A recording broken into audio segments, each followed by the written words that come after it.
Debo TV.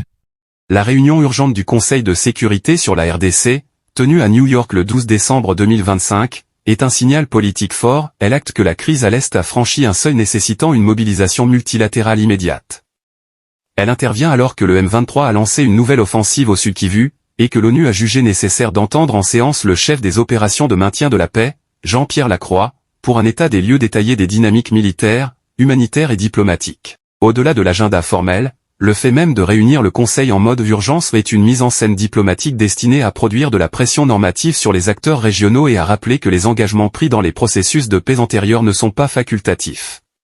Cette dramaturgie onusienne, souvent sous-estimée, sert à cadrer les récits, à fixer les responsabilités et à ouvrir la voie à des instruments coercitifs si le langage politique ne suffit plus. L'architecture de la séance se lit comme une cartographie des préoccupations immédiates, sécurité à l'Est, situation humanitaire, rôle des groupes armés et attentes de la population congolaise via accent grave de la communauté internationale.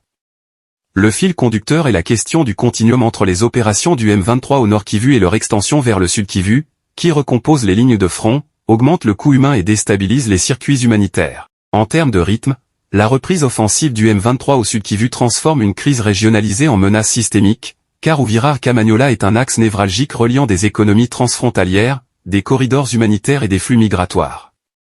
Pour l'ONU, cette expansion du théâtre des opérations complique le mandat de la MONUSCO, dont le retrait graduel est politiquement acté, mais dont les injonctions de protection des civils restent, elles, juridiquement et moralement inaltérables. D'où l'intérêt de la présence de Lacroix au Conseil, documenter la granularité du terrain, objectiver les contraintes opérationnelles et calibrer le degré de responsabilité partagé entre l'ONU, les États membres et les parties locales. Sur le plan des dynamiques régionales, l'intrication de la crise congolaise avec les perceptions et postures de Kigali et Bujumbura est centrale. Kinshasa met en avant une séquence d'attaques le long de l'axe Kamanyola-Uvira et accuse l'armée rwandaise et des supplétifs de violation, tandis que l'argumentaire congolais inscrit ces événements dans la trame plus large d'accords de paix prétendument violés. Ce cadrage juridique et politique vise trois effets: légitimer la demande d'une réaction du Conseil de sécurité, construire un socle pour d'éventuelles mesures de sanctions ciblées, et réactiver les mécanismes africains de médiation avec une densité politique accrue. La subtilité, pour le Conseil, est d'éviter une personnalisation du conflit qui réduirait la complexité à une rivalité bilatérale, alors que la conflictualité est faite de coalitions fluctuantes, d'économies politiques locales, mines, routes, postes douaniers, taxation informelle, et de proxys dont la plasticité tactique leur permet de s'adapter aux pressions diplomatiques sans cesser de nuire. En clair, l'enjeu de la séance est d'inscrire les faits dans une matrice régionale robuste, apte à produire de la dissuasion normative et de la pression pratique sur les soutiens étatiques et non étatiques des groupes armés. Le cœur du débat, en pratique, tourne autour de la crédibilité des instruments onusiens face à une insurrection à soutien externe présumé et à forte mobilité tactique. La MONUSCO opère sous des contraintes sévères, topographie défavorable, densité démographique élevée, multiplicité des acteurs armés, zone de non-droit où l'accès humanitaire est intermittent, et une demande politique intérieure de retrait qui fragilise sa marge de manœuvre. Le Conseil, lui, détient des leviers asymétriques, langage de condamnation, déclaration présidentielle, communiqué, résolution coercitive, sanctions ciblées, embargo, mandat renforcé, protection des civils, soutien logistique aux forces nationales, coordination avec mécanismes régionaux. Mais ces leviers n'ont d'effet que s'ils sont accompagnés d'une coalition de mise en œuvre, c'est à accent grave dire une convergence entre grandes puissances, États africains clés, et institutions régionales, qui assurent une pression continue et une capacité de suivi, monitoring des violations, traçabilité des chaînes d'approvisionnement illicites, contrôle des frontières. La réunion de ce jour sert donc autant à produire un texte qu'à tester la volonté politique de maintenir, dans la durée, une pression combinée et mesurable. Le volet humanitaire doit être lu comme un indicateur de défaillance systémique, pas seulement une conséquence. Les déplacements massifs en Sud Kivu et Nord Kivu défont les économies de subsistance, saturent les capacités des ONG et diluent le capital social local. Les camps de déplacés, souvent précaires, deviennent des espaces de vulnérabilité extrême, maladies, violences sexuelles, recrutement forcé, rupture de scolarité, et spirale d'endettement liée à l'informalité des marchés alimentaires. Dans cette configuration, toute avancée militaire, même limitée, produit un effet macro, elle reconfigure la carte des besoins, déplace les lignes d'accès, rebattant les priorités des acteurs humanitaires et multipliant les coûts de transaction.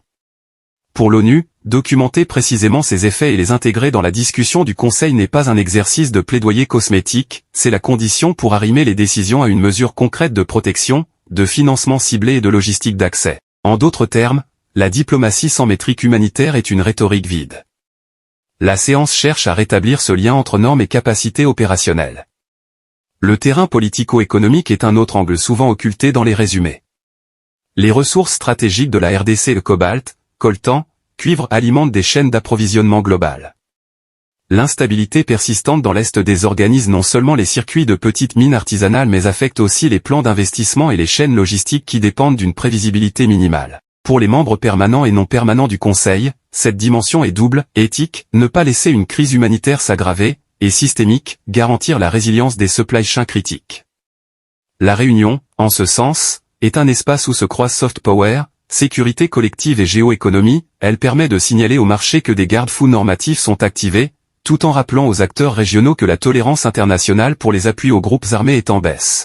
C'est cette intersection qui explique la posture publique de gravité adoptée par l'ONU Info dans sa couverture en direct, donnant à voir une institution qui se saisit du dossier au plus haut niveau politique. La dimension juridique et normative est décisive. Lorsque Kinshasa invoque la violation d'accords de paix signés antérieurement, elle tente de muter le différend politique en contentieux normatif, ce qui ouvre la porte à des décisions du Conseil articulées à des instruments de droit international, comité de sanctions, liste de responsables, injonction de coopération à des organisations régionales, et intensification des rapports de monitoring des experts de l'ONU. Cette stratégie a une portée, elle construit un registre des faits et responsabilités, utile à la mémoire institutionnelle et nécessaire pour empêcher la normalisation de l'exception violente. Son talon d'Achille tient toutefois dans la capacité de vérification indépendante et dans la volonté des États influents de soutenir la mise en œuvre. La séance, par ses auditions et son cadrage public, est précisément conçue pour renforcer ce socle de vérification et aligner les États membres sur un corpus factuel commun, condition préalable à toute action cohérente. Il faut enfin lire cette réunion comme un moment d'agrégation des attentes des Congolais envers la communauté internationale. L'impatience est réelle, le sentiment d'être coincé dans une tempête sans fin nourrit la défiance à l'égard des institutions, et tout décalage entre le langage fort du Conseil et l'absence d'effets tangibles sur le terrain accroît cette fracture. En réinscrivant le dossier RDC dans la prime time diplomatique, l'ONU tente de rétablir une visibilité politique, donc une responsabilité. Mais la crédibilité ne viendra pas des mots, elle viendra de trois choses mesurables dans les semaines suivantes, la baisse des incidents contre les civils, le maintien ou l'amélioration de l'accès humanitaire, et la réduction de la liberté d'action des groupes armés par des contraintes vérifiables, financement, routes, sanctuaires. Ce sont ces métriques qui permettront de distinguer une séance de plus d'un tournant, et le contenu de cette réunion sa focalisation sur la sécurité, l'humanitaire et le rôle des groupes armés met précisément ces indicateurs au centre du tableau de bord moral et politique du Conseil.